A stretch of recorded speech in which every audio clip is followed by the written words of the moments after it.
ఈరోజు నేను వంకాయ పులుసు చేస్తున్నాను. దానికోసం 2 స్పూన్స్ ఆయిల్ యూస్ చేస్తున్నా.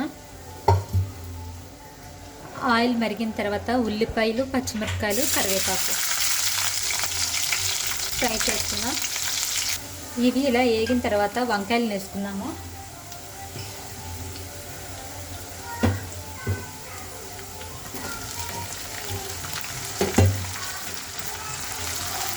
మూత పెట్టుకుని 2 నిమిషాలు మగ్గనిద్దాము.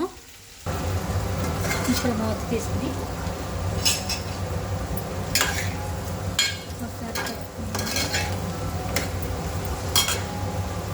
ఇందులో కొంచెం పసుపు, సాల్ట్,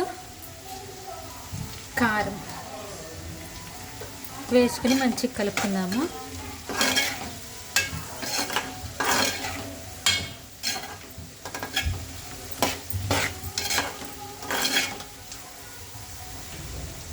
ఇలా ఉప్పు కారం వేసేసిన తర్వాత చింతపండు గుజ్జు కూడా వేసుకున్నాము. ఒక నిమ్మకాయ సైజ్ అంత చింతపండుని తీసుకుని మంచిగా కడుక్కొని ఇలా ఆ గుజ్జుని వేసేసుకుంటున్నాను.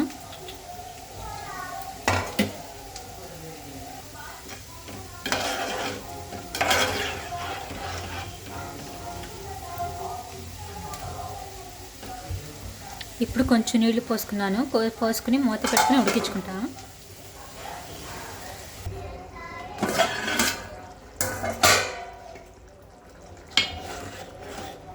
పులుసు రెడీ అయిపోయింది.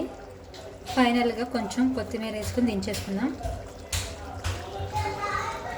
వంకాయ పులుసు రెడీ. ఇది ఒకసారి ట్రై చేయండి, చాలా బాగుంటుంది.